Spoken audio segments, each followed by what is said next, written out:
Director for Nursery Treatment.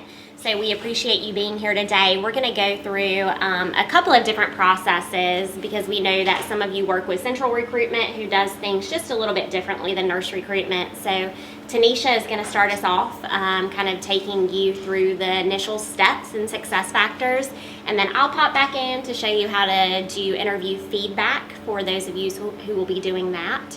And then we'll finish up with showing everybody how to close it out. So thank you again for coming, and I'm going to turn it over to Tanisha. Hey everyone. So feel free to ask questions and make sure you speak loud so that I can hear you, and then I'll be repeating it for those that are watching the live stream. But so to start, to get into success factors, of course, you're going to get to it the same way that you did Brass Ring. So you're going to log into your Duke at Work account, and then the candidate selection tab, and you can click on success factors right here, and it will pull up a new window for you. And if you haven't previously logged in, it'll ask you to log in using your net ID and password. So this is what your home page may look like depending on how you have it set up, or depending on what your access is. You may have a few extra boxes, or you may have less boxes. But so this profile picture, that will get you to your profile. If you set up any quick links, it can go there. This takes you to our actual internal career site. And then right here, if you click on this box, if you don't have any requisitions awaiting approval, it will take you to all of your requisitions, open requisitions. If you do have requisitions awaiting approval, then it's just going to show you the requisitions that are awaiting approval. So to get to the recruiting tab, you would go up here to Home and then select Recruiting. And it's going to pull up all your open requisitions. And right now I am proxied in as one of my hiring managers. But so this box right here is a new update from Success Factors. It probably is not going to give you much information. The 43 new candidates, it's literally counting all of the candidates in every rec. And then it's telling you how many recs are posted externally and how many recs are posted internally. And then it gives you your average days open for all of your open requisitions. So there are a couple different ways that you can filter this screen. So I know a lot of times it comes up as all job requisitions in the filter. If you do that, you see clearly you get more requisitions. These requisitions in gray are actually closed or canceled requisitions. So the best thing to do is to make sure you're filtering by open job recs. And then that way you know what you're actually working with and what you have open. You can also do different filter options if you have multiple recruiters and you only want to see the recs for a specific recruiter. You can type their name in here.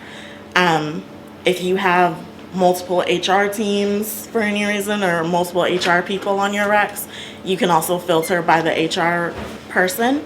You can also filter by the job rec ID and the position number as well. For display options, there's a bunch of different options that you can do.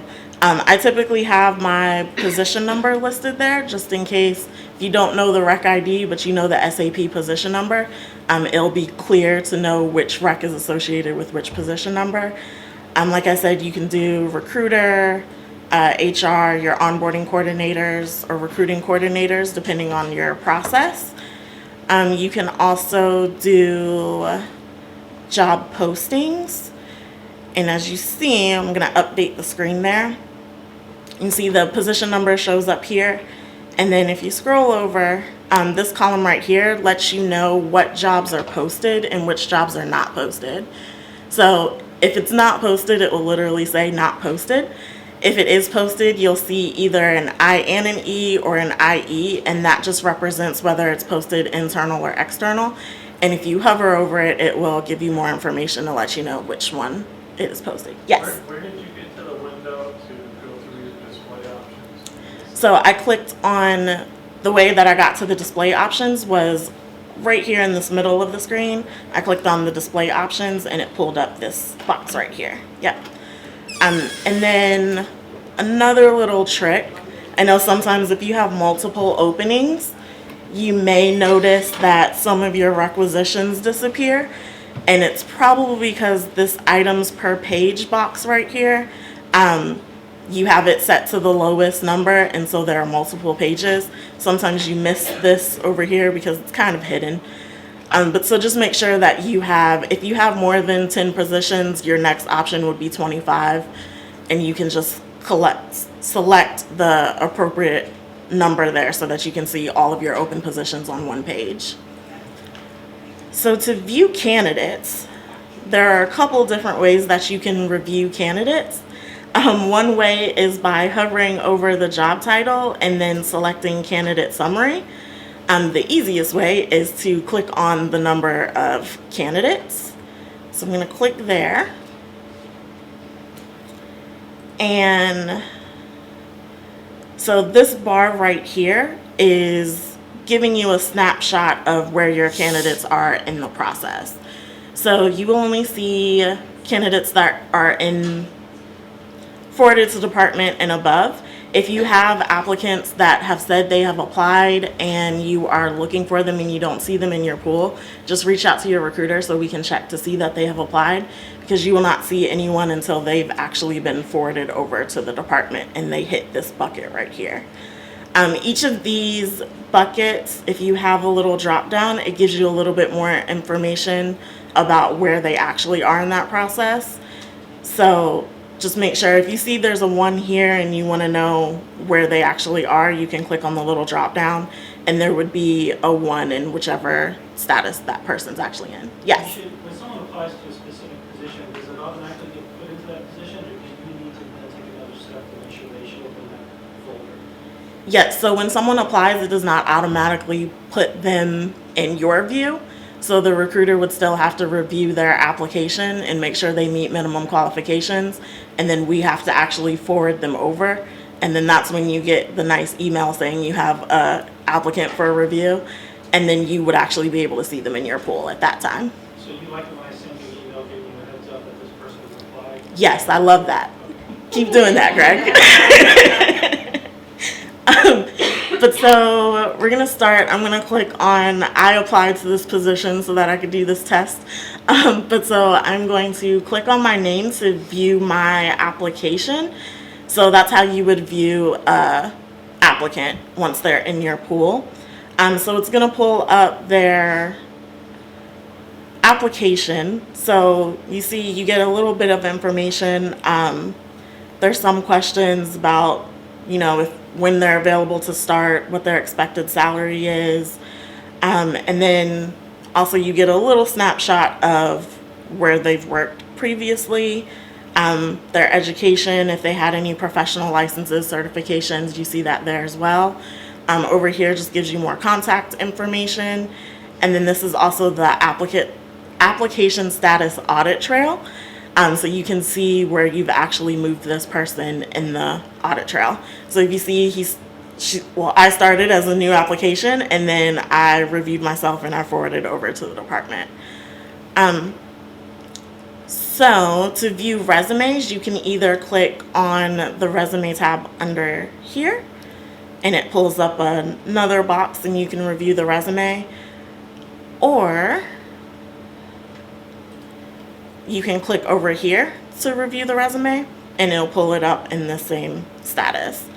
So in this situation, let's say that we reviewed this resume and we've decided that we want to move forward to the interview process.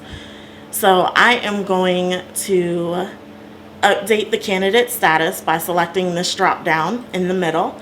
I'm going to change it to interview and then interview requested. Your options are interview requested, interview scheduled, interview completed. Most times you're either going to be using interview requested or interview scheduled, depending on your departmental process and where you are when you're actually updating the status. So if you're currently on the phone with the candidate while you're scheduling the interview, you can put it as interview scheduled because you've already scheduled it. If you're going to go back and schedule it later, or you've sent them an email to schedule the interview, I would leave it at interview requested so that you know that you still haven't heard back from that person and you still need to get that interview scheduled.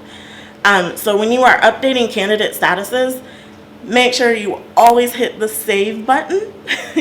If you do not hit save, one, you get an error message, but it also won't do anything.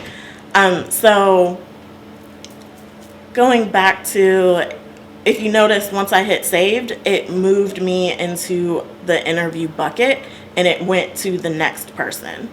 So keep that in mind when you are updating candidates back to back, that once you move them to a new bucket, it's going to go to the next person. So just make sure you're paying attention to the candidate name so that you don't do something to one candidate that you meant to do to the candidate before.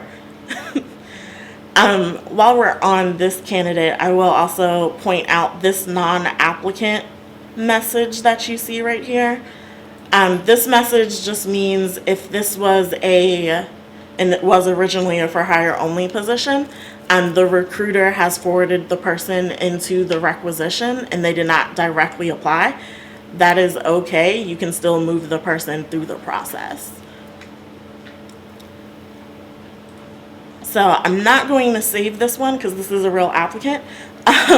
But in this situation, let's say we reviewed his resume and we decided that we did not want to move forward with him. In order to disqualify him, I could do that right here again in the candidate status dropdown, and I would change to disqualification, and then I would select the appropriate response. So in this instance, if he did not, let's say I was looking for someone with hematology experience and he did not have that, I could select lacks preferred qualifications, and then I would type in a note saying no hematology experience. And then I would make sure that I hit save so that that saves. Tanisha, Yes. you would be able to see that note. So if you're making a note in this box under the status change, everyone can see it in that rec. So if they're on that rec team, they can see that note. And that would actually come up over here under the application status audit trail. If I had put a note under the department resume review, the note would appear right here. And I'll add a note. What does the applicant see? So the applicant does not see a note. Their status when they log back into the career site would show that they are no longer under consideration, but it wouldn't tell them why. So is it a requirement that we dispose all the candidates like we have to do in Nursery? Yes, that's still a requirement to make sure that you're disqualifying all applications that are forwarded over to you before a rec closes. So the rec will not close till we do that? No, it shouldn't close until you've disqualified everyone in the rec. Yeah. And that's for compliance purposes, to make sure that once someone has been hired, there's a clear understanding of why that person was chosen over anyone else in case we are audited.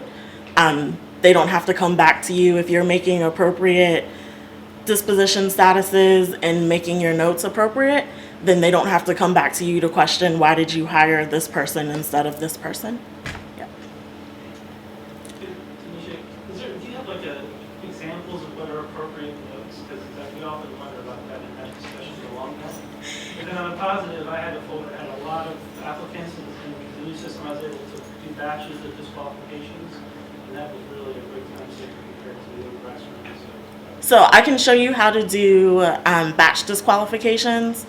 But as far as examples of what is appropriate, any note that you make should be relevant to the job duties. So if you have, let's say, so for in this instance, Benedict, I looked at his resume. He doesn't have hematology experience, and in this role, it's 90% hematology, and he has to have that experience. So the appropriate note would be to say that this candidate lacks hematology experience, which is 90% of job duties, and that would be appropriate. So it should always explain why that candidate does not meet the skills that you were looking for. If you have questions when you're going through disqualifying candidates, you can always reach out to your recruiter and we can help figure out the appropriate wording for that. So as far as batch dispositioning candidates, you can do it from either this screen if you're looking at all of your applicants in the same status, or you can do it from, if you had multiple applicants in this forwarded to department bucket, you could do it from this screen as well. And to do that, you can either, if you're dispositioning everyone in the pool, you can check box up here and it'll highlight everyone in the pool. If you want to do it for specific people, then you can just check box next to their name. And then you would do actions and disqualify candidate or move candidate. If you pick 4 people that you want to put into interview requested, you can do move candidate and do interview and interview requested, and then apply updates, and it'll move them all into that bucket. And then the same for disqualifying. If you're going to disqualify, you can do disqualify candidate and then disqualification and the appropriate reason. And the reason should be, if you're doing batch disqualifications, the reason would have to be the same for all of those applicants. So I am going to let Jamie take over to do the Interview Central portal. So Interview Central is a tool that you can use to schedule your interviews and provide interview feedback. I believe it is a requirement if you have a nurse recruiter, if you're working with nurse recruitment. Right now it's not a requirement for central recruitment, but we highly encourage you to use it because it's actually a pretty cool tool. And you don't have to be responsible for saving your interview notes for up to 3 years if you are actually adding them into Interview Central. So I'll let Jamie show you how to do that.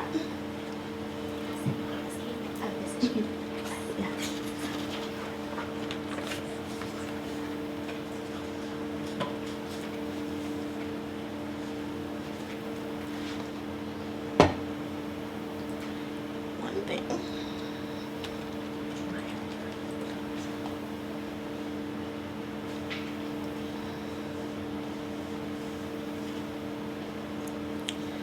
And just a quick note, so if you are trying to use Interview Central and you notice that you are not able to use it, it is probably because the competencies have not been added by your recruiter. So if you do want to use Interview Central and you are working with central recruitment, you can just reach out to your recruiter and they can add that in for you.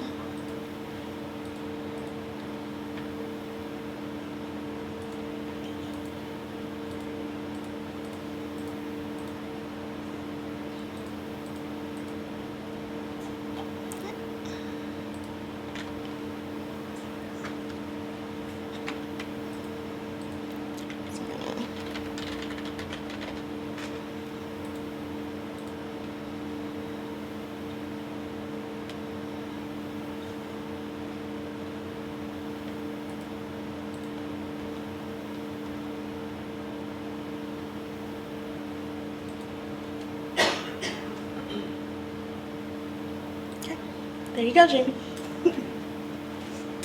Okay, so now for the interview stuff.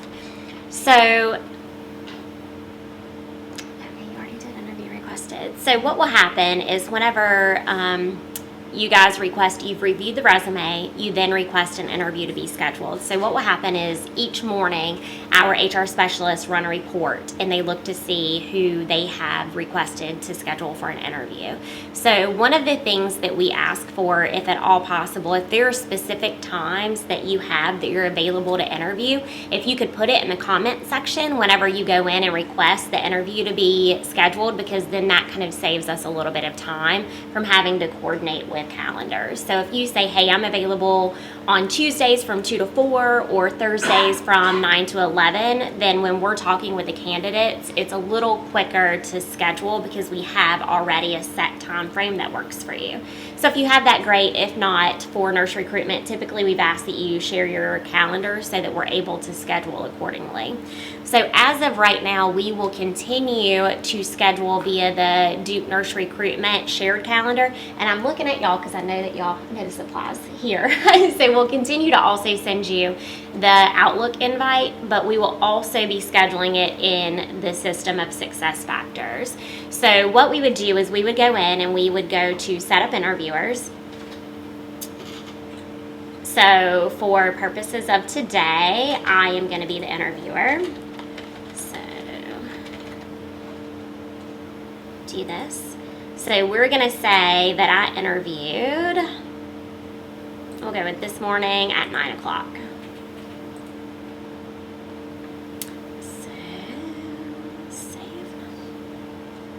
So when you log into Success Factors,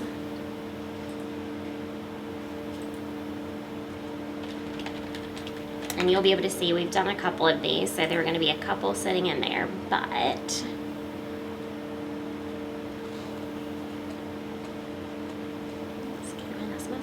so here in the upper right corner, you're going to see a red number. So what that says to you is that says, hey, I've got an action, something that I need to do. So you can click on that. You'll also be able to see here that you have 2 interviews that you need to provide feedback for. Or you could even go into recruitment and utilize Interview Central. However, the easiest is when you log in, you see a red, click on it, to do, choose that. So right here it shows you the ones that are due. So this is for the lab supervisor.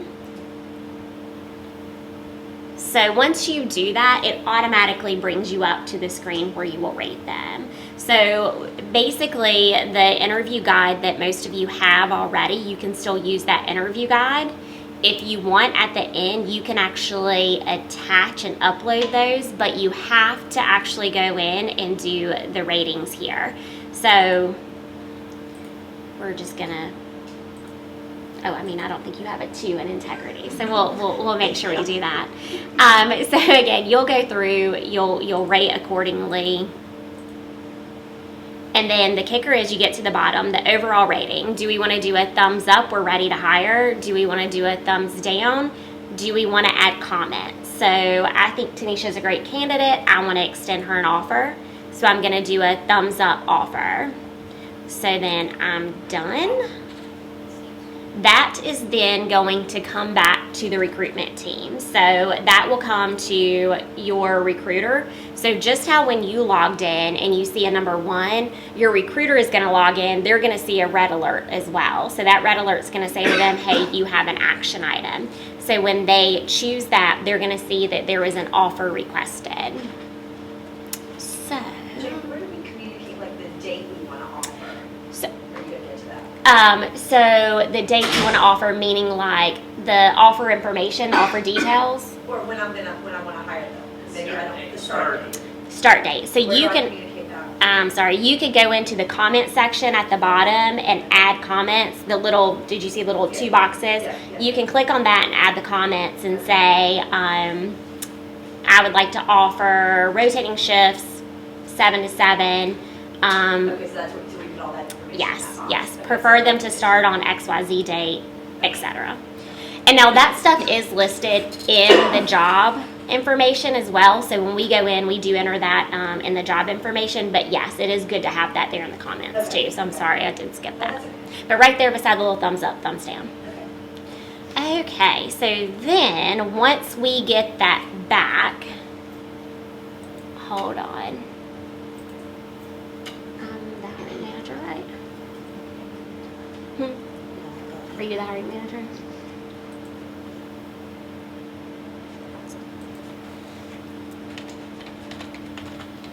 And there is a second step too, so hang on 2 seconds. Or I guess it'd be third.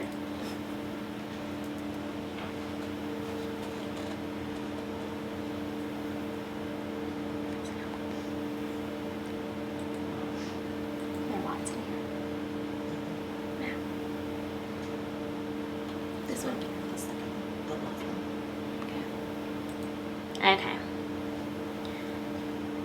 So, you'll see now, whenever you go back into your rec, Okay, so you've interviewed Tanisha. Here's the green. Sorry. Here's her interview results. So I am going to now click on her again. Go to interview completed. And now this is where it's going to be different for, I think, both of our departments, right? So here's another place you can enter it. So here, let's say, interview complete. I don't know, I'm trying to think.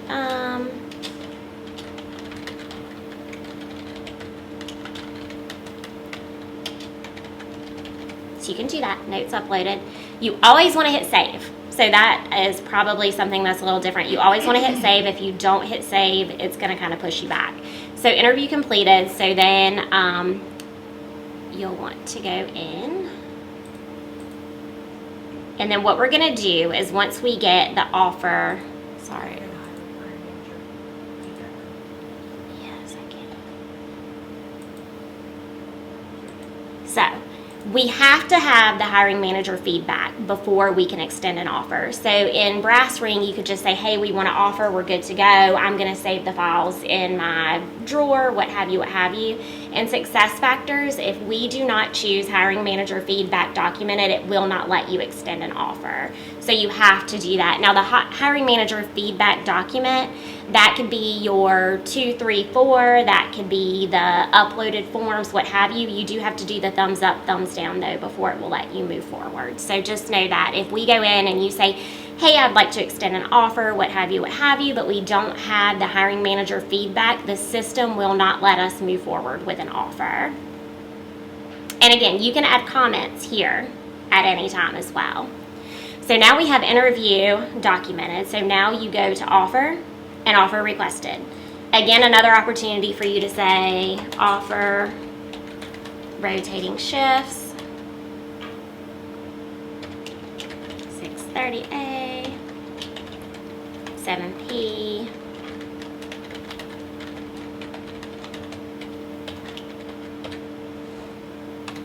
And then again, you hit save.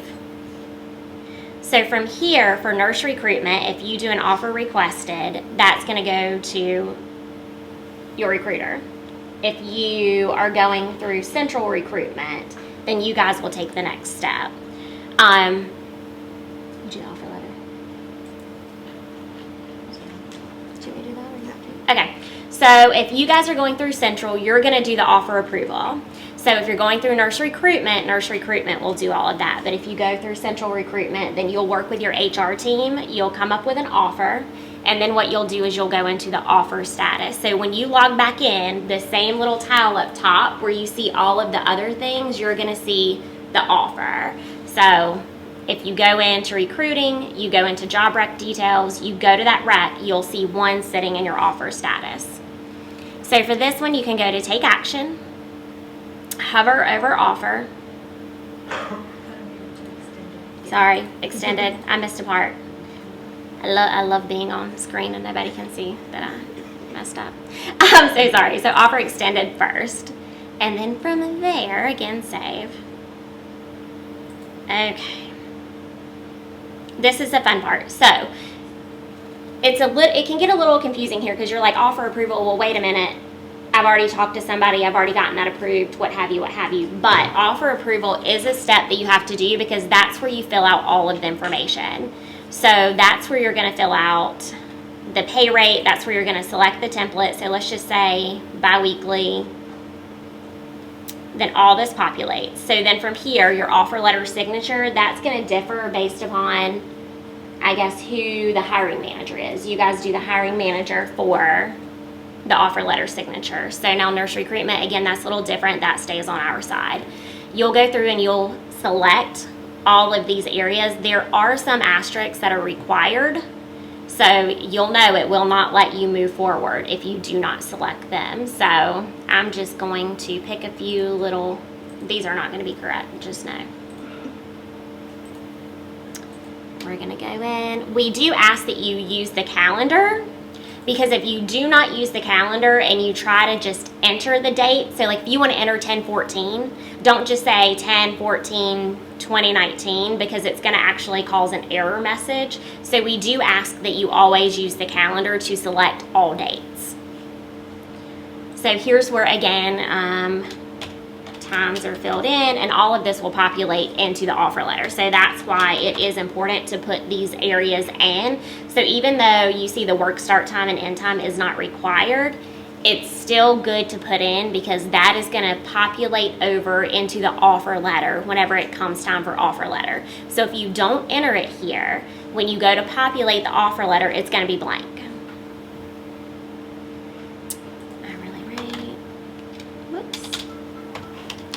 So in the rate section, that's also a really important place. You do not want to enter any words. You don't want to enter words. You don't want to enter any kind of characters. So don't try to do the little $, 15 an hour. You know, don't try to do 15/hour, etc. Because if you do that again, it will cause an error, and you'll be wondering what in the world is going on. Why is it not accepting it? I have everything. Well, if you put any type of words or characters, it is not going to accept it. You also don't put commas or anything like that. You're just straight numbers. So, What if it's not an hourly? so if it's not an hourly position, up here, you'll choose offer letter template, you'll choose monthly, and then you'll put in the monthly amount. And then there's also, like you'll see down here, so it'll give you an option for hours per week, daily work options, weekend options, but here what you would end up putting in is you would end up putting their monthly rate. And again, do not put /month, do not put the $, just the monthly rate. Weekend option, no. Daily work hours, so for this one we would do 8, 40. And again, this is going to vary based upon your job. Again, orientation date. Use the box. And in a minute, you're going to see something and be like, well, wait a minute. Didn't I already do this? But, okay. Orientation day, Monday. So then you get down and you see local orientation date. And you're like, well, wait a minute, I just put in orientation date. But some people have the orientation, which is Duke orientation, and then they have local orientation. So it might be two different things. You might be in orientation here for a week and then start local orientation in your unit or in your location the following week. So this is if there's something different that they need to know. Like, hey, you're going to be at Big Duke orientation on Monday the 14th, but yet you don't come to me in local orientation until that following Monday. I don't know how much that applies outside of nursing, but just in case there is something different, that's why there are two options. If it doesn't apply to you, you can leave this blank. It's not required. So if they come to orientation on Monday the 14th and then they come to you day 2 and they know that, perfect. So we add in, do you guys have to do any merit eligibility? No. Okay. So for nursery recruitment, we do the merit eligibility and all of that stuff, but on central side, you don't have to worry about that. So, Jenny, Yes. wondering how important it is that they start the day of orientation, because we do orientation every other Monday. Mm-hmm. What is the true guidelines? Can they start this Monday and then orientation is next Monday? Is that acceptable, or do they have to start on the orientation? So if they're bi-weekly, they have to start on an orientation Monday. What about examples? I'm sorry, what? What about examples? So go. So exempt, we have a little bit of flexibility. It's still, we still would like for them to start on an orientation Monday because that keeps everything clean. We understand for exempt sometimes that we do need to make an exception, and typically for exempt, they don't have to go through some of the required full week orientation, so we can make some adjustments because they'll have access and everything prior to that. However, if it's any type of clinician, they do have to start on the orientation Monday. Again, prefer everybody to, but The monthlies do not necessarily have to. And if you are a school of medicine or university, it's a little bit different. They have different orientation policy. Orientations usually are on a Tuesday, not a Monday, so usually they can start first in your unit and then attend orientation, unless they have to attend, if they're clinical, have to go to DUHS orientation. Okay, so then you go down here, relevant experience, you'll have to do. Okay. Education is required, so we'll go in and do this. If there's a badge extension they need, I would say if you don't already know what the badge extensions are, don't just guess and put one in there. And then there's the approver. So on your side, you approve, right? Depending on where you sit for central recruitment, because nurse recruitment does all of this piece for you, but in central recruitment, if you have already gotten the salary approved because you probably have already made the offer, you can approve this yourself, or depending on your process in your entity, you may have to send it to your HR person or your HR rep to approve. So if you've already confirmed a salary, I know there's a lot of people here today that work at Duke Hospital, so Jamisha has already given you a salary, or your nursing payroll person's already given you a salary, then you can actually put your name in, select your name, and approve. So does that make sense? And on nurse recruitment side, again, this would go through nurse recruitment, so you don't have to worry about any kind of approvals here. You won't even really see this screen because this will all happen on nurse recruitment side. So, yes.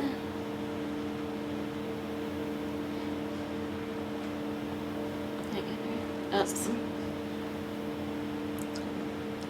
Oh.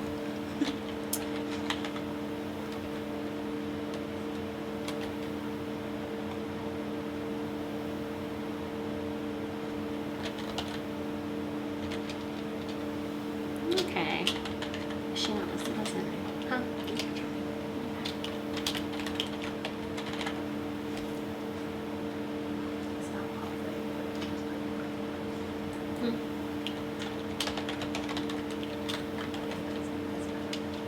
Okay. Okay, let's try now.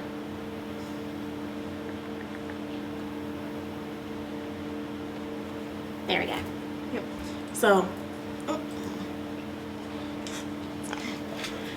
So actually, if you are using your own name there, then you can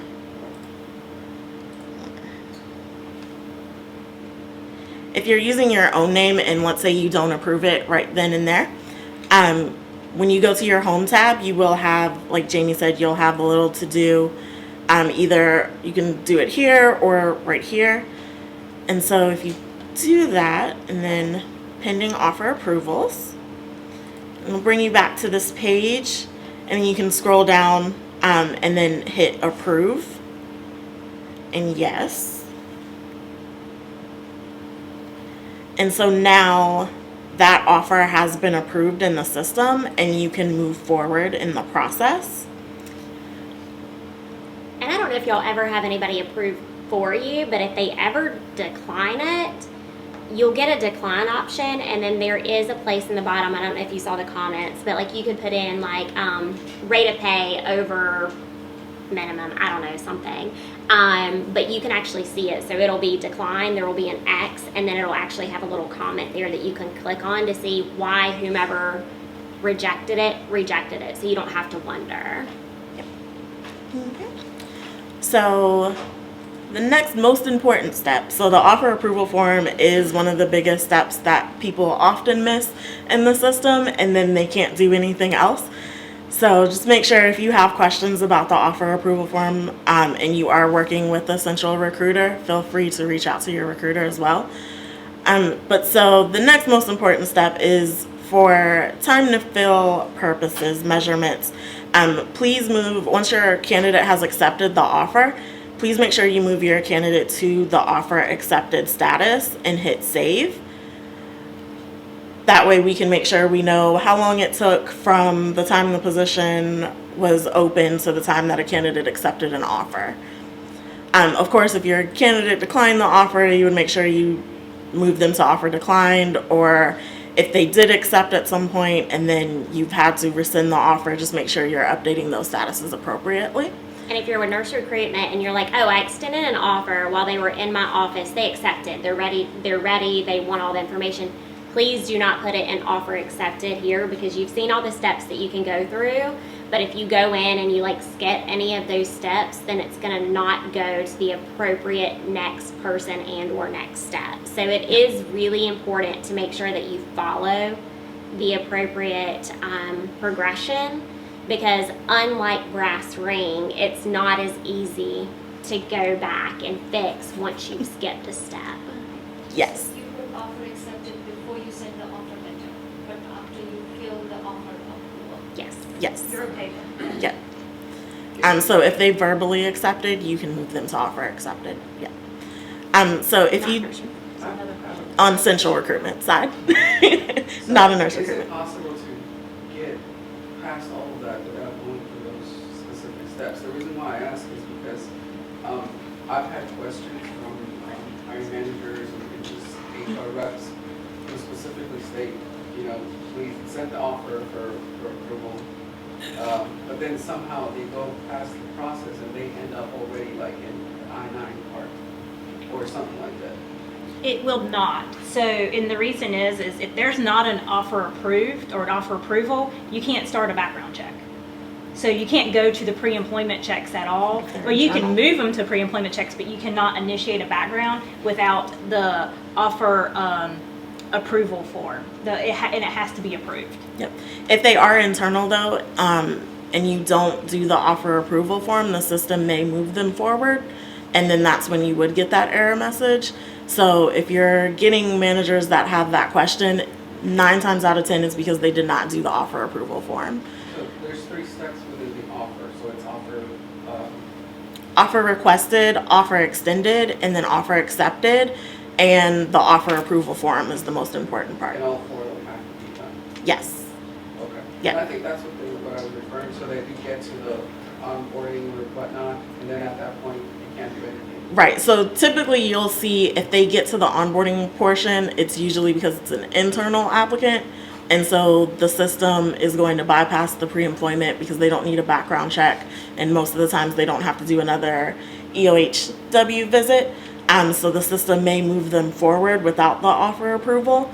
But that's when you get those error messages. So if they're an external applicant, the system won't even let them initiate the background check without having the offer approval there. Yep. So, Mhm. you might want to mention that once they get to the pre-employment checks, they cannot do it No, back. we're not there yet. Yeah, we're getting there. Yeah. Yes. So internal versus external, we end up hiring one of our interns who are graduating, and I had a hard time because the application would not move forward. They said this is an internal candidate versus they were just a student, they were not on a payroll. So what is the right way for them to apply? Yes. So if they are currently a student and they are receiving some type of stipend They're from, not. From ours, they don't receive any stipend from us. Not from you. They may not be from you. From the program. No. If they are a grad student at Duke, or if they are a Duke student where they may have received a scholarship or anything like that, if they are somehow in the system and they have access to some kind of system, they have to be terminated as a student and they have to apply as an external candidate. We understand that this is a big hard stop in some areas because we're finding it kind of hangs up the process, but students do not go through the pre-employment checks like a normal staff employee does. Therefore, they have to apply as an external candidate, and we have to move them forward because they don't get background checks as a student. So when you say terminated, because our students, they are not on any kind of stipend, no payroll at all. On the contrary, they pay us. And so like, last time I was trying to hire students who had not yet graduated, they are in the system with regards to having a unique ID and everything. So Yep. we need to terminate them even, okay. Yep, that is the process right now. we are looking, we understand that it is a big issue, so it is something that our core team is looking at correcting, and finding a new way to do that. But as of right now, unfortunately, they need to be termed as a student, and then they need to be hired as an external candidate. Yep. No, go ahead. Tanisha, what did you say about verbal offer? When an applicant verbally accepts the offer in your office? Yes, so if you are working with a central recruiter, Yeah. then, and the applicant has or the candidate has accepted a verbal offer, you can still move them to the offer accepted status in the system. If you're working with nurse recruitment, then you still have to go through nurse recruitment to make sure that they are able to do the offer approval form and everything for you. Okay, one other question. I'm getting ready to have, within my department, a technologist is wanting to move from one position to the other, from a weekend option to a non-weekend option. So it's two different job requisitions in SuccessFactors. And I was told that she needs to apply for the one that she is wanting to move to in SuccessFactors. Yes, So she that's would need what to I'm apply. gonna direct her to do. And is there any shortcut there, because she's an existing employee, we're just changing the schedule, basically. Is there As long as she's applied as an internal, which if she's a current employee, then she would have to apply as an internal candidate. Right. You would still have to go through the same steps. You would still have to do the offer accepted, offer approval, and then the system will skip through the pre-employment checks based off of the job code and the fact that she's internal. Yeah. So the process will be a little quicker once you get to the pre-employment checks. The system recognizes that they're internal and they know what steps need to flow through in order for the person to flow to onboarding. But other than that, there's not a, shortcut. Yeah. Yes, you had a question, Frank. Can you tell how that's different than like a reclassification from one position to another position for a single employee? So reclass, you kind of do it behind the scenes, So it doesn't go. so it doesn't go through this at all.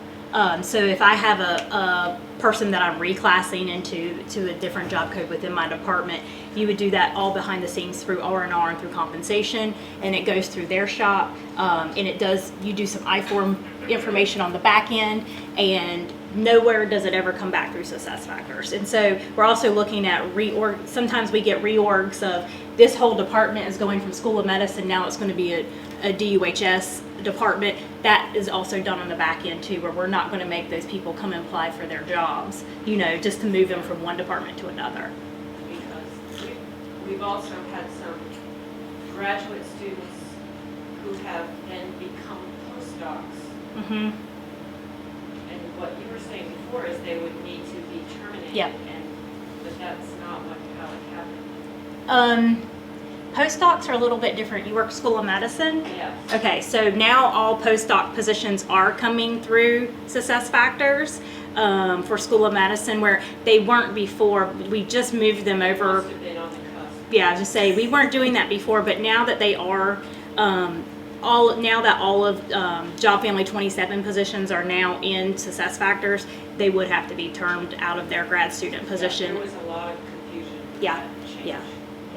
And unfortunately, it's kind of one of those hard stops where we have found that it is an issue, and so we are working on it in order to go forward. And also, just to mention too, if someone is on a leave of absence and they are inactive in SAP, they have to be returned from their leave of absence before they can transfer. That's another hard stop that we have found as well. So it's typically we find those employees, because they are inactive, they're applying as an external instead of an internal candidate. They will need to be returned, and then they really need to apply as an internal. The reason that we went with SuccessFactors is for a very large compliance reason. It's a lot more compliant than what our brass ring capabilities were. In brass ring, we used to be able, as a recruiter, to switch if you're an internal and you applied as an external, I could switch you to an internal. That's not compliant. So they have to apply correctly. And I think Tanisha and them, did you guys show them? So you see the little I think Tanisha applied as an external candidate, which is the yellow card. But if she was an internal candidate, it would be blue. And that's how we determine internal versus external. Yep. So, was there a question up here? Just a quick question. So invariably, I'm going to mess this up. No worries. No doubt about it. So I'm going to assume I hired somebody. Yeah. I'm going to send through the hire thing, accept it, I've done my documentation. Let's just say I skip a step. Is there something that's going to notify me or my recruiter that I have screwed something up so that this employee is not left in la-la land Yeah. expecting an offer? So here's the thing. So if you do not do that offer accepted form and that offer accepted form is not approved, you can't go to the next step. So you can move them to pre-employment and they just sit there and nothing happens. And so what we have been doing recently is I'm running a report and I'm sharing it with Nurse Recruitment, and also I'm sharing it with all entities across that have recruiters there that say, you've got people sitting in this weird status here and nothing's happened to them. Can you reach out to your manager or reach out to yourself? Just to see who and what, maybe something went wrong here. Also, there is when Tanisha gets to the pre-employment, there's a function where there's an integration error that populates too. And the integration error actually tells you what you did wrong. Usually it's missing the offer approval form, or this person is an internal person and they applied externally. So we usually understand what the integration error is. So we're trying to get better about being quicker to finding these issues, because we don't want them to sit in this person starting next week, Michelle, but they haven't even had a background check. And I don't want to push them back 2 more weeks in orientation. What can we do so we're doing some stuff on our side to make sure that if you did mess something up, that we're catching it quickly. And I know we can do the filters and stuff, but because I've played with the system a little bit, I still have multiple employees in positions, I'm assuming crossed over from brass ring, that we're not looking at. There's applicants in them, but they're not showing that they're completed, but I've hired this person. If that's the What will case, that clean up?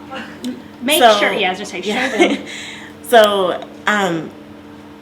at the beginning, if you are filtering your job recs, if you are filtering with all job requisitions, then all of these positions that come up in this gray form, they are closed positions, and Okay.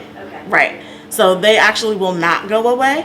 So you want to make sure that you are filtering by open job requisitions, and then you will only see the requisitions that are currently open that you're currently recruiting But for. I'm showing open positions that I've already hired somebody. I've hired the person that's sitting in those. Why are they still showing open?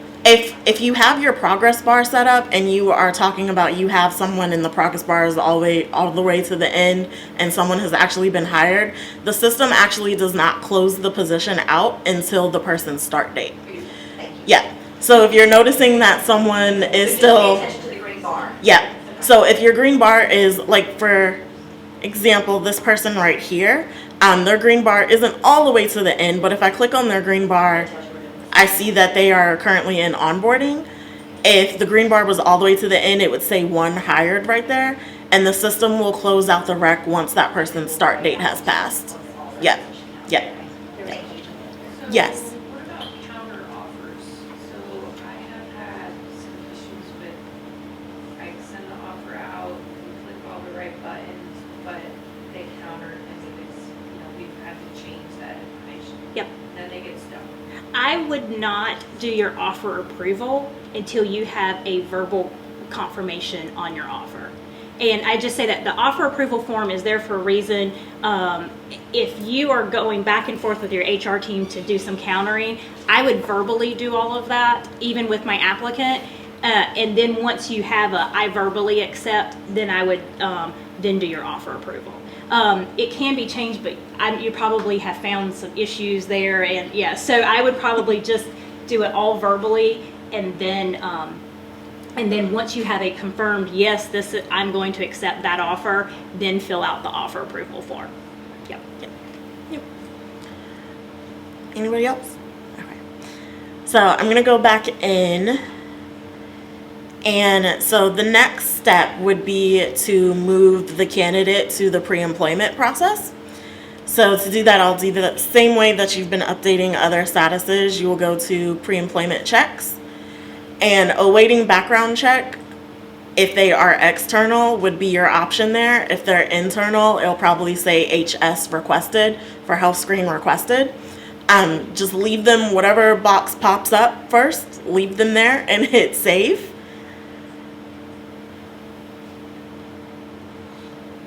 So now you see that I've been moved to the pre-employment box, but the status right here says awaiting background check. So a lot of times people think that means the background check link has been sent and they're good to go until anything else happens. If your candidate is in awaiting background check, that means nothing has happened. It's literally awaiting the background check.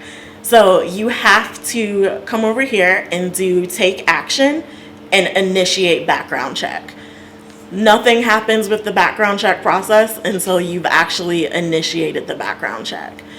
And part of the reason for that is because if you are hiring someone and let's say their start date is over 90 days from now, background checks are only good for 90 days, so you can't start the background check process until they're within the 90 days of their start date. So just make sure you hit initiate background check and then confirm.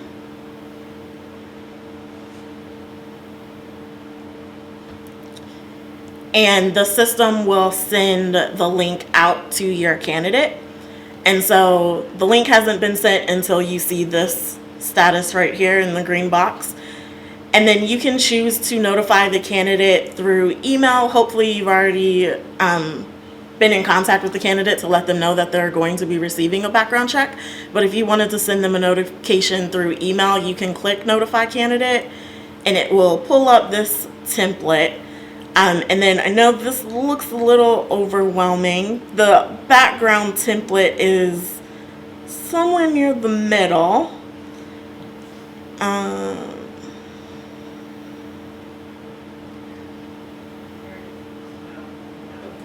Right here. Yep.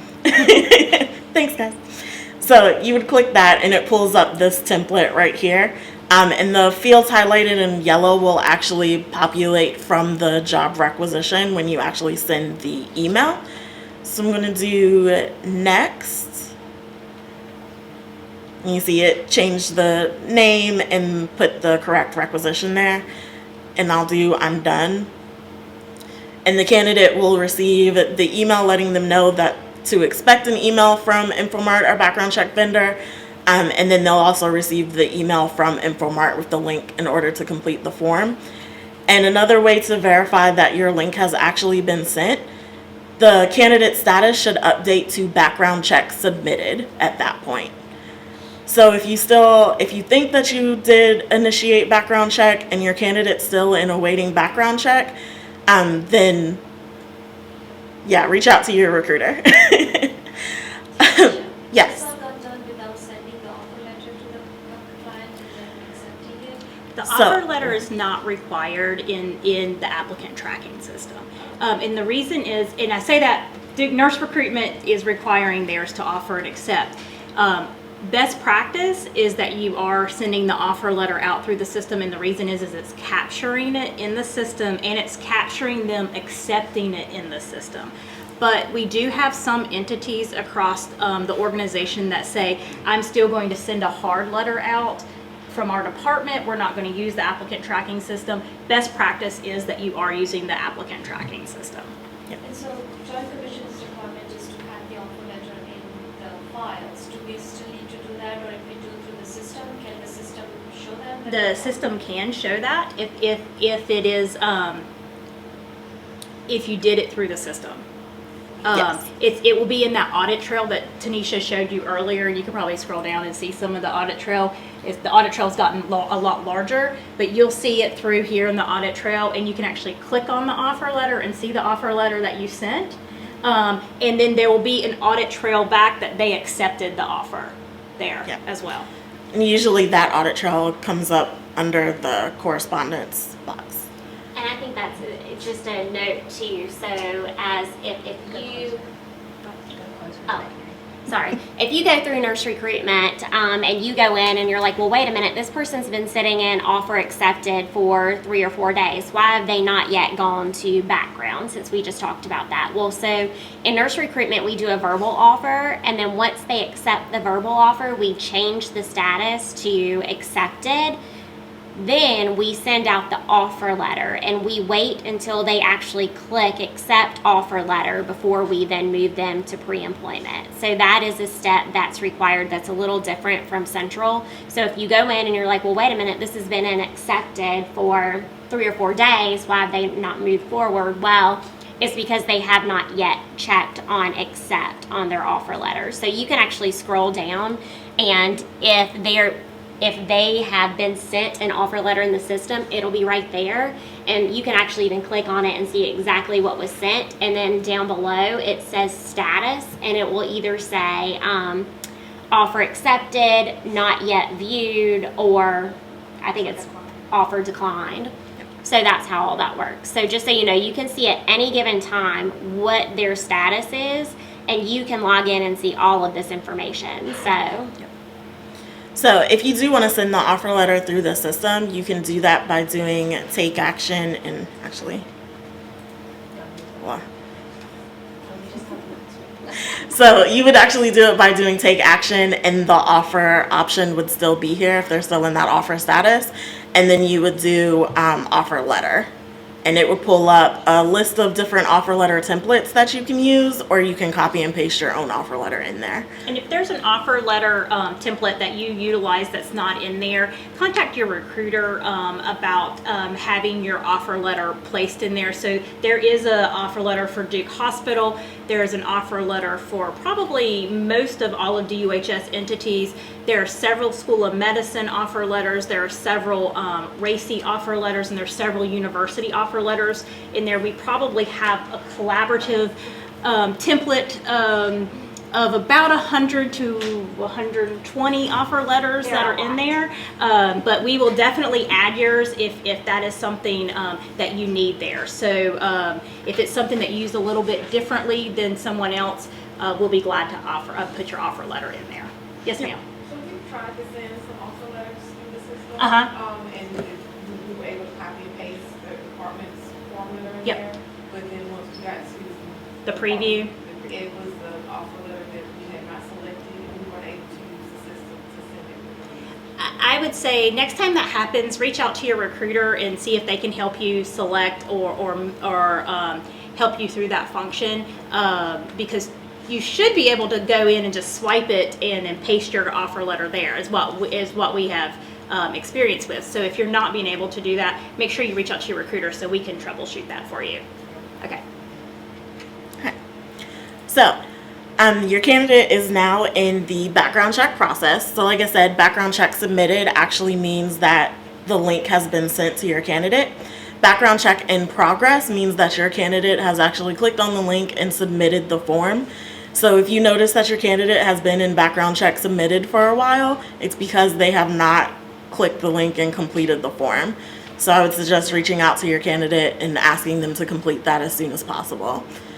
Once the background check results have been received, if they require education verification, they'll flow into this bucket as well. Once the results have been received, then they'll flow into the background check results received bucket.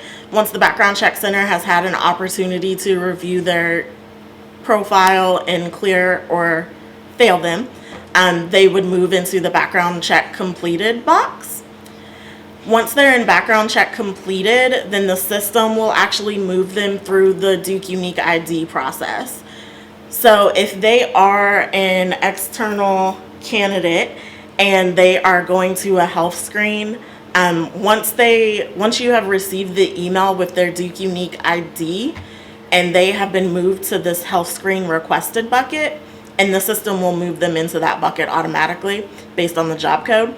But once they're in that bucket and you have their Duke Unique ID, then at that point you would still use the same process to have them schedule their employee health visit. So whether it's the candidate or the department, depending on your departmental process, they would still have to get in contact with employee health to schedule that visit. Once they've scheduled the visit, then employee health will actually update their status to health screen schedule. And then employee health will move them through this process depending on how they do. So if your person is scheduled for a visit and they don't show up, employee health will actually update to health screen no-show. And then you know that you need to reach out to your candidate to make sure that they get that rescheduled or what's the reason why they didn't show up. Once employee health has cleared them, if they're going through employee health, then they would move to pre-employment completed. If they didn't have to go to employee health, the system, once they have the DQ Unique ID, the system would automatically move them to pre-employment completed. You do see the integration error, and Michelle mentioned it briefly. So if your candidate goes into integration error during any of these steps, the reason would actually show up right here. You see integration message, and it would actually show up right there for the reason. Most times it's because it's a internal applicant that applied as an external, and so it's saying they already have a Duke Unique ID. So if you see that message, you can reach out to your recruiter so that they can make sure that your candidate reapplies as an internal, and then they would move them through the process.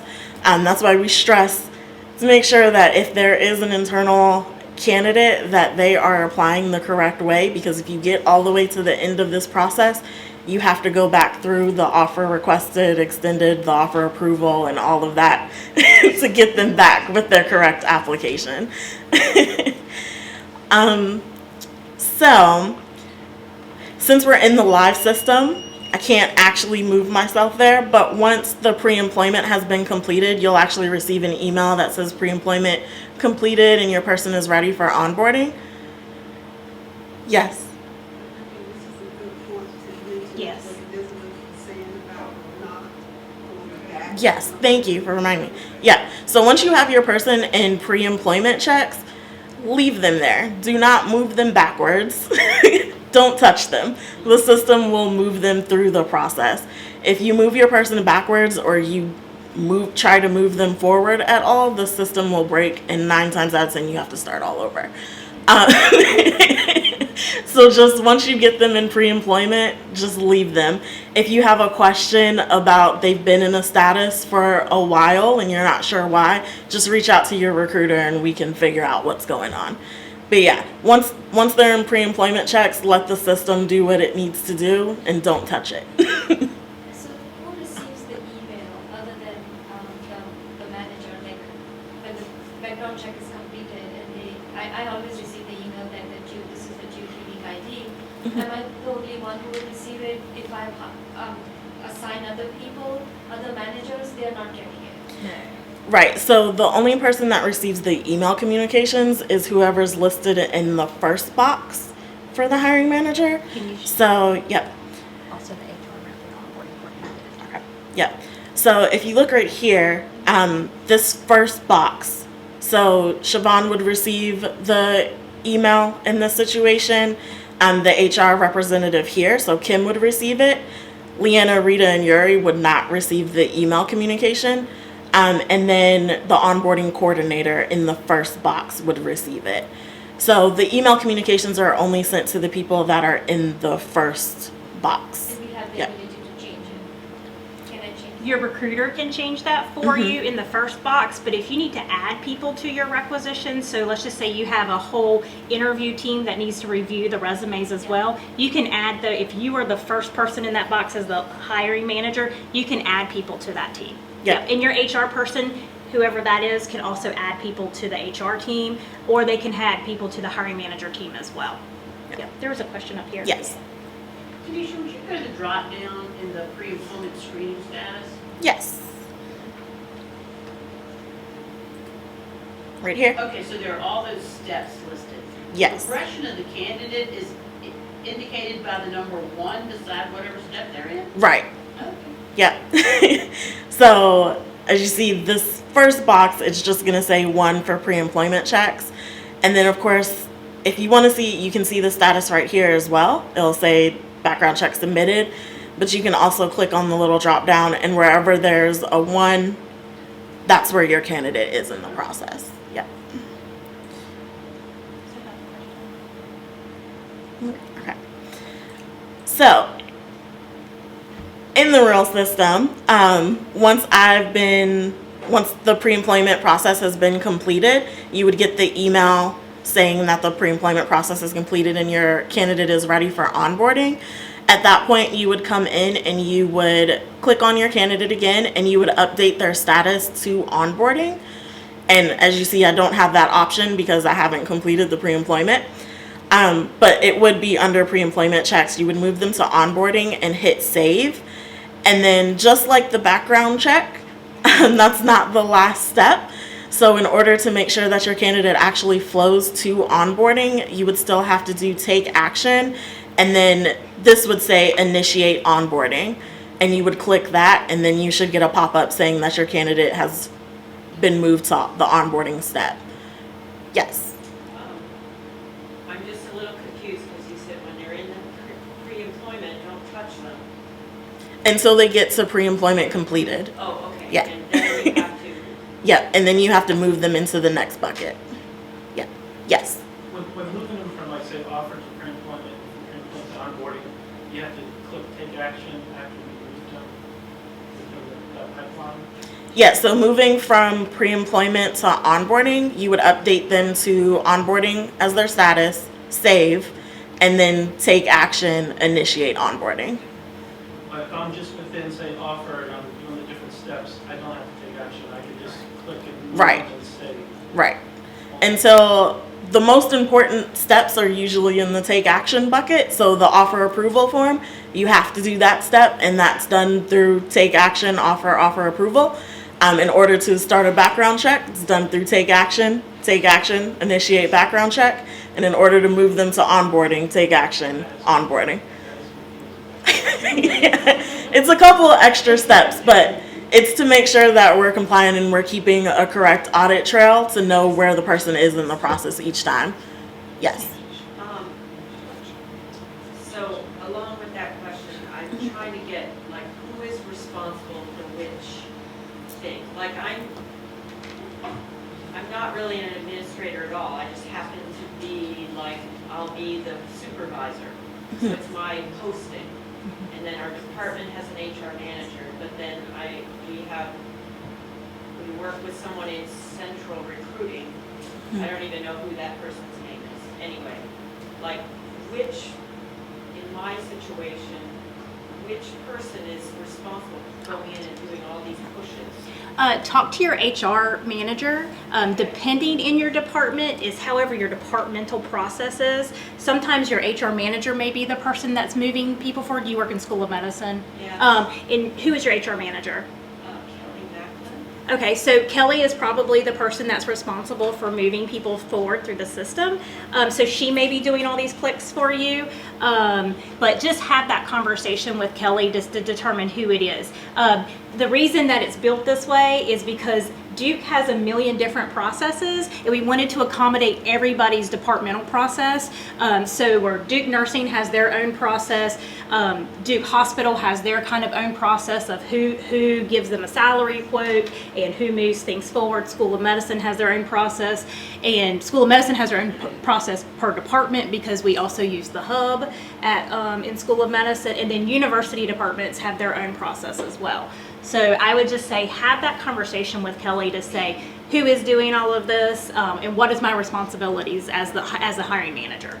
I mean, I think in general that each entity, however they're doing it, should be pushed from an administrative point of view to write down who's responsible, like to make it clear for everyone who's using this.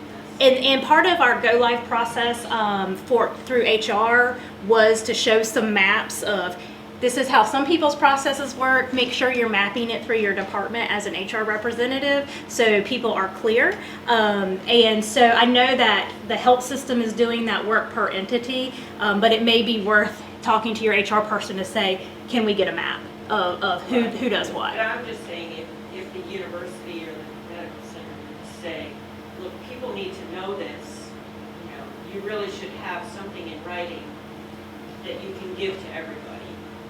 It would just be nice. Yeah, I think the challenge is that there'd be 1,000 different Well, and the thing about that was They have to is collect it, right. it's that they should, say, you guys need to do this for your people. Yeah, and as we actually started the talks through this, we actually challenged our HR reps to do this work. So that's where I say have the conversation with your HR rep to say what is our process and can we get it in writing. Yeah. So, any questions? Denise, Yes. going back to that point I was raising, you might want to explain how if, let's say you get the internal error, but it ends up being they forgot to do the offer approval, explain how they could go in and edit and fix that without pulling out the pre. So I would say if they're getting an integration error and it's because you did not complete the offer approval form, please reach out to your recruiter so that we can make sure you're following the appropriate steps to add the offer approval form. And you can always just go to take action to get to it. You don't have to take them out of that step. If they didn't do it? Yeah. If you didn't do the offer approval form, you don't have to move them out of the pre-employment check. You can actually just go to take action and hover over offer, and the offer approval form will pop for you there, and you just fill it out, and then you should be able to go to the next step in pre-employment, which is probably initiate background. If you ever go to initiate background and it's grayed out, that's probably because you didn't do the offer approval form. It won't let you select it until that offer approval form is there for you. And that's the same if you need to change a start date as well. You can change that at any time in the take action. Offer approval. So Yes. as far as the job posting, my understanding is that this automatically defaults to 1.0 FTE. Where should the system correct it? Is it my responsibility to check every time I get my requisition gets approved? Should I be checking it and correcting it? Because I took my part-time position which showed up as one email. So we as recruiters, when we get a new requisition, we're looking at the job rec details. So if we know that let's scroll down. So I believe you're talking right here where it'll automatically say full-time. So we as recruiters, that's part of one of our checks. So if we see that it says full-time, and recruiters can see the hours, it'll say 20 hours or 10 hours or whatever it is. If we see that it says 10 hours, but this says full-time, we typically change it to part-time. But so if you're noticing that your position is coming over as full-time, but it's not, just reach out to your recruiter because we can update that. Yeah. Yes. One other question about the initial posting. I saw that you had internal posting, external posting. Yes. Can you explain that? I mean, I saw on my list that some things were, it said Indeed and like all kinds of other things. Is there some process that things are listed outside of your listing? Okay. So, job postings, and can you just go to the job postings for me? For a normal position, for a regular staff position, are going to give you an internal and external option. Your recruiter also has an option to do a private posting. So I'm just going to use a crazy example. We may be using a third-party vendor to recruit for us, so we're going to do an external private posting, and we're going to send that third-party vendor that link, and so all their applicants come in, and we're not posting it to the world because we're using this third-party vendor. That's just why, kind of one of the reasons why we may use one of that private posting. If you're seeing Indeed and LinkedIn and things like that may show up in your posting, that might be showing up on your Job Family 27. Don't click those. We actually do not have our contracts with those vendors into connected to our success factors. If you are seeing your your jobs posted on Indeed or LinkedIn, they actually sweep our site. It's not anything that Duke pays for. They actually just go to our employment site, sweep our site. The way Indeed works is they sweep what they want to sweep. I like that. And so let's just say we have 100 staff assistants posted currently today at Duke. They're only going to pick 5 of those, and they're going to probably pick the most 5 recent ones that posted to our website to post on their website. And so we have no control over what they sweep off of our website. Same with LinkedIn, Simply Hired. Sometimes Glassdoor sweeps our site, as well as sometimes Monster sweeps our site too, because they're trying to make a comeback. So these are actually free advertising for us, which is great. But sometimes we get managers, my job's not there. Well, we're not paying for it, but if you'd like your job there, we can pay for it, and we can talk through what that looks like depending on where you work and who. Nurse Recruitment and Central Recruitment both have Indeed contracts, so it's something that we do all the time, and so it's just having the conversation with your recruiter. Yep. And there are some things that we pay to sweep, so like we pay for hospitaljobs.com. We also pay for Inside Higher Ed out of my shop that sweeps all. Inside Higher Ed sweeps all of School of Medicine, all of University. Hospital Jobs sweeps all of School of Medicine, all of Health System. So some of the things that we currently pay for. Nurse Recruitment uses some Google Analytics where they bid on some words. I'll use the example oncology nurse. They may bid on that word, and if they win, when somebody types in oncology nurse in a Google search, Duke Nursing shows up. If someone happens to click on their website, and then you go to your Facebook, Duke Nursing is going to show up in an advertisement that says, oh, come click on me again. You know, it's like those pair of tennis shoes you're looking for that you look at, and then they show up and they keep following you and they keep following you. So we do that as well. So we are trying to get a little savvier on our advertising, but that may be why you're seeing things on Indeed. Yeah.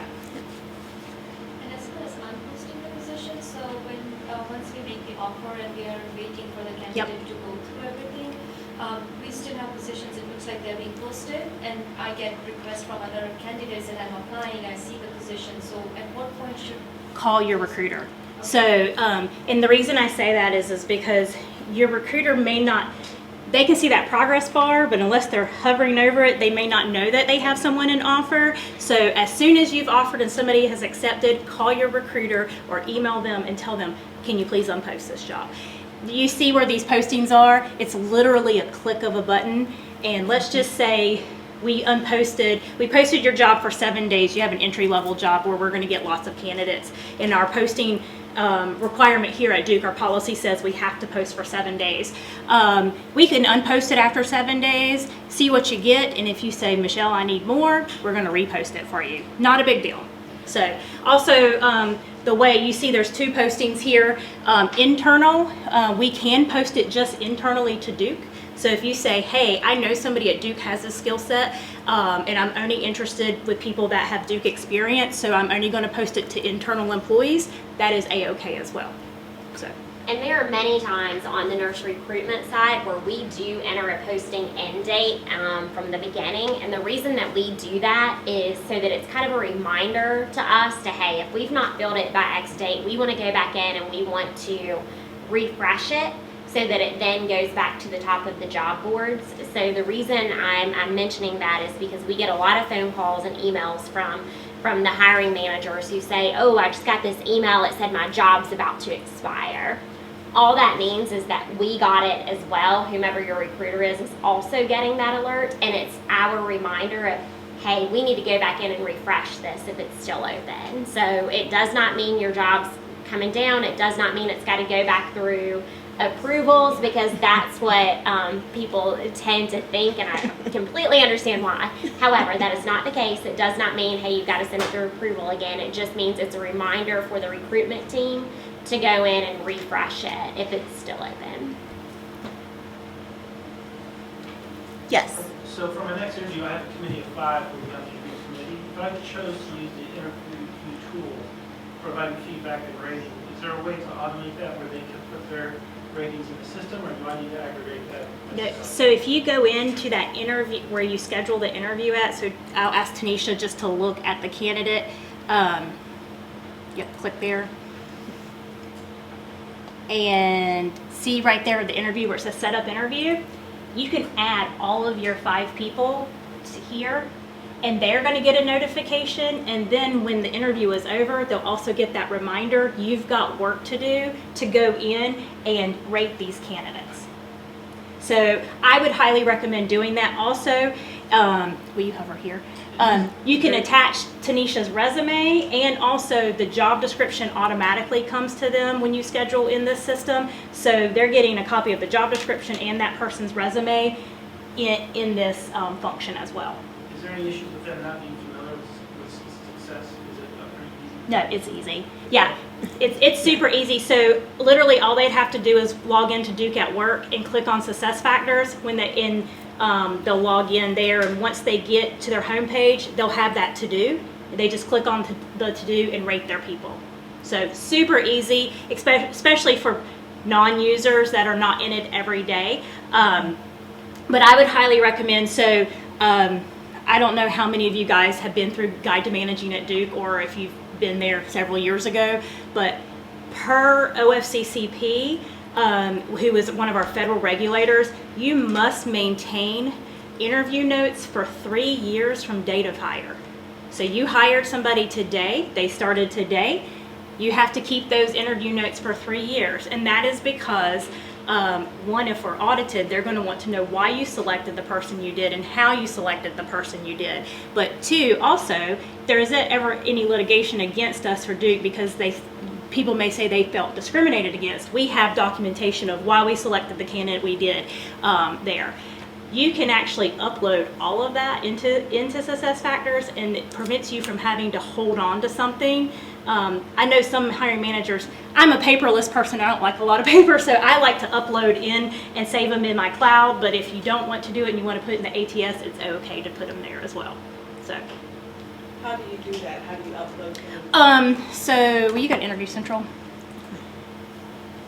So Actually doesn't have. oh.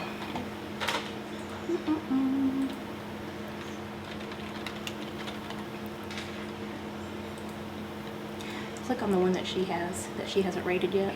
Okay. When you get to your, we can't.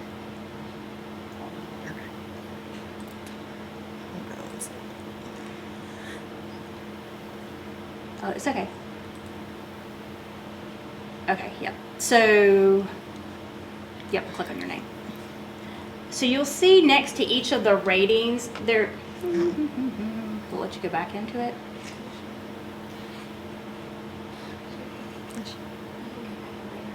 Go to right now. But see, next to each of the numbers, there is a bubble there. You can actually click on that and type all of your comments on that one specific competency. But at the very end, at the right here, there's the interview notes where you can just upload it.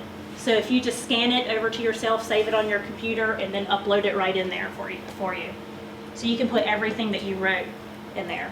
And I just, from my Guide to Managing at Duke teaching, making sure that the notes that you took were appropriate and that they were job related, like Tanisha talked about in the documentation, that they're job related. If someone discloses something personal to you, do not write it down. And something that was asked of us in another training that I honestly didn't even think to mention, but since it was asked a couple of times, maybe it warrants being mentioned. If you're interviewing 5 or 6 people in one day and you happen to want to put identifiers down for how am I going to remember which was which, don't do that on your interview sheet and then upload it, because that could also be used against us. So just make sure if you need something to jog your memory as to who was who, think of another way to do it. Don't put it on your interview sheet, please. Yes. So if you're doing a manual reference check, how do you put those comments in there? Just in that comment section? Yes. So when you're updating their status, if you're doing a manual reference check and you update their status to interview reference check manual, then the box that pops up underneath that status change, you can put your notes there. Yep. If you're using skill survey, then you don't have to worry about that because the system keeps a copy of their skill survey report. So we can always go back to it. So putting the references in is important. Yes. And if you're not If you're not putting the reference notes in the system, then you would have to make sure that you were keeping that information for the 3 years. Yep. And if you happen to use Skill Survey, because that is a good question too, Skill Survey archives immediately. So any of you guys that are currently use the Skill Survey reference check, it's archived. So you do not have to hold on to that. We can pull that for you at any time. So thank you everyone for coming out. If you do think of more questions, feel free to reach out to your recruiter. That's why we're here. Thank you.